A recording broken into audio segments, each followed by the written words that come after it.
Olá a todos, bem-vindos ao Arte Matemática, eu sou o Nicolas e nesse mais novo vídeo da nossa série sobre gravidade eu vou apresentar para vocês um pouquinho sobre a energia em órbita, ok? Então como é que a gente quantifica a energia de um objeto que está orbitando um outro objeto, então no nosso caso um, um astro, né? Então a Terra, ok? Então a gente vai calcular isso e eu vou explicar para vocês para que serve um pouquinho saber sobre energia, já de base é bem importante, mas o interesse, vamos dizer, prático, beleza?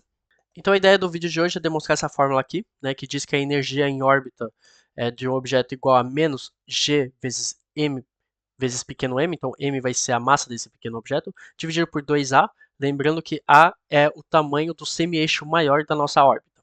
Beleza? Então, obviamente, na demonstração eu vou apresentar para vocês o caso circular, muito mais fácil de calcular, e depois a gente substitui r por a, ok? Funciona exatamente igual. Então, consideramos um objeto que está orbitando o nosso corpo celeste, então nossa Terra aqui, ok? Então ele está numa órbita circular, beleza? Então eu vou considerar que a distância entre o nosso objeto e a Terra é a distância pequeno r, ok? E a gente vai caracterizar a energia de órbita, né? A energia de orbitação desse objeto. Então, como a gente viu nos vídeos anteriores, a gente pode definir a energia potencial, né? Esse objeto está sendo atraído pela gravidade da Terra. Então, que a energia potencial U vai ser igual a menos G vezes m dividido pela distância entre os dois, então R. Ok? E agora a gente vai aplicar a segunda lei de Newton. Então, a segunda lei de Newton nos diz o quê? Que a força igual a massa vezes a aceleração. Então, aqui, a única força que esse objeto está sendo submetido é a gravidade da Terra. Ok? Então a gente sabe que a força da gravidade é Gm dividido por r ao quadrado e vai ser igual à massa desse objeto, então pequeno m, vezes a aceleração. E aqui, a única aceleração que a gente vai ter, que consta, né, é a aceleração centrípeta. Então a aceleração centrípeta, lembrando, é v ao quadrado dividido por r. Ok? Então temos essa igualdade aqui. Beleza? Esse objeto, como ele está em movimento, né? Ele está em movimento. Ele possui uma energia cinética. Então a gente sabe que a energia cinética K é igual a 1 sobre 2 mv ao quadrado. Ok? E agora a gente vai brincar entre essa fórmula e essa fórmula aqui. Então aqui vocês veem que temos quase um mv ao quadrado. Né? Então eu vou passar o r para o outro lado. Então isso daqui implica que temos gm dividido por r, que é igual a mv ao quadrado.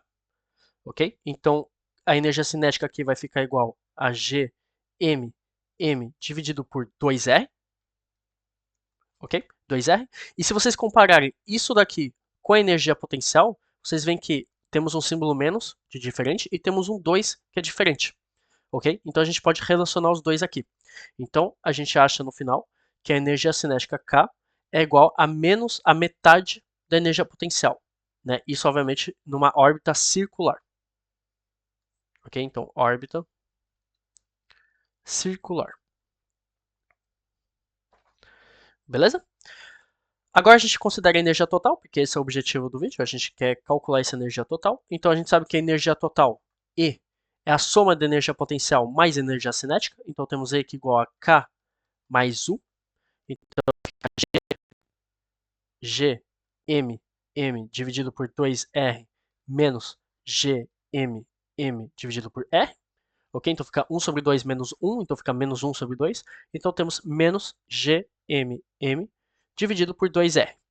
Ok?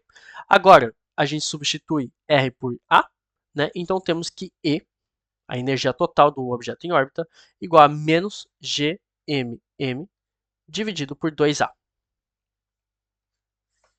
Beleza? Uma coisa interessante também aqui é que a gente pode escrever isso de outra maneira, a gente tem que E igual a menos a energia cinética.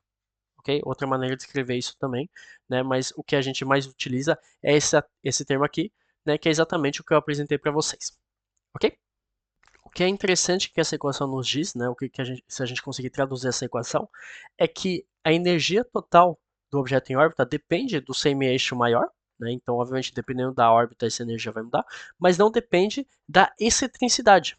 Então, por exemplo, você sabe que a diferença entre um círculo e uma elipse é apenas a excentricidade. Então, por exemplo, temos que o círculo a excentricidade é igual a zero e uma elipse pode ser, bom, nesse caso aqui, mais ou menos a olho, é 0,8, vai. Eu fiz uma elipse bem esmagadinho, né? Então, pouco importa a excentricidade essa energia é sempre a mesma, porque ela não depende, né, da equação. Então isso é muito interessante. Então, para a gente fazer cálculos de energia, a gente pode aproximar as órbitas como órbitas circulares, porque fica muito mais fácil calcular um raio do que calcular um semi-eixo maior. Beleza? Então vamos com um exemplo que não é muito simples, mas é um caso concreto, ok? Para a gente começar realmente a entrar no mundo complexo vamos dizer, da astrofísica, da mecânica celestial, ok? Então temos um objeto que está orbitando a Terra, ok? Ele está orbitando a uma distância de 8 vezes 10 potência 6 metros, ou seja, então o objeto está em uma órbita é, interessante, ok? Ele possui uma massa de 4,5 toneladas, né? Então 4 vezes 5 vezes 10 potência 3 quilogramas, ok? E essa órbita aqui possui um período de 118,6 minutos, ok? Então para dar uma volta demora 118,6 minutos ou 7,119 vezes 10 potência 3 segundos. Ok? Por que eu botei em segundos? Unidades SI a gente vai precisar, então eu já transformei em segundos. Ok? E a ideia aqui é que esse objeto, no caso um foguete, né, ele vai ativar o seu thruster, né, então seus boosters, no sentido ao contrário, então ele vai diminuir a sua velocidade, porque lembrando, né, se o foguete se manter em órbita, ele precisa manter uma velocidade, ok? E se ele diminuir a velocidade, ele vai sair dessa órbita, né? Porque a velocidade não vai se manter, então ele vai sair, né? E ele vai mudar de órbita. E a ideia aqui é a gente achar o período dessa nova órbita, tá? Infelizmente esse cálculo de trajetória aqui está fora do nosso gabarito por enquanto, né? A gente não consegue fazer, mas a gente consegue calcular o período dessa nova trajetória, ok? Dessa nova elipse, ok? Então, como é que ele vai frear, né? Usando os thrusters, ele vai frear usando apenas 96% da velocidade inicial, ok? Então, como o vídeo fala de energia, obviamente a gente vai fazer o cálculo de energia total. Então, começando com a energia cinética. O objeto está em movimento, ele possui uma energia cinética. Ok? Então, K igual a 1 sobre 2 mv ao quadrado. Ok? Então, esse V aqui seria a nossa velocidade V1, porque é o que a gente quer saber. Então, obviamente, na nova órbita ele vai estar 96% da velocidade inicial. Então, 1 sobre 2 V1 ao quadrado, isso daqui é igual a 1 sobre 2 m vezes 0,96 V0 ao quadrado, ok? O único problema é que a gente não tem V0. Eu dei aqui apenas o período. Então, obviamente, a gente consegue ligar V0 a período, né? Por quê? Porque V0 igual a R ômega e ômega é 2π sobre T0. Né? Então isso daqui vai ser igual a 1 sobre 2, desculpa pela mensagem, já fica aparecendo, não sei porquê, 1 sobre 2 m vezes 0,96 ao quadrado, ok? Vezes 2πr sobre T0, tudo ao quadrado, ok? Então isso daqui a gente sabe, isso daqui 2π, r a gente sabe, T0 a gente sabe, ok? Então K, né, na saída da nossa órbita inicial, tá? Então quando a gente já estiver na nossa velocidade, só que ainda a uma distância r, a nossa energia vai ficar em 1,03 vezes 10 potência 11 joules. Ok? Então energia cinética muito importante, né? Obviamente, né? Porque estamos em velocidades bem grandes. Ainda considerando a órbita inicial, a gente vai calcular a energia potencial, né? Energia potencial bem simples, mais simples que a energia cinética. U igual a menos Gmm dividido por R, ok? Esse grande M aqui seria a massa da Terra que eu apresentei no último vídeo, né? Vocês procuram na internet, massa da Terra, vocês conseguem achar. Vocês vão achar que U igual a menos 2,24 vezes 10 potência 11 joules. Ok? Então a gente tem a mesma ordem de grandeza entre U e K, então é um bom sinal.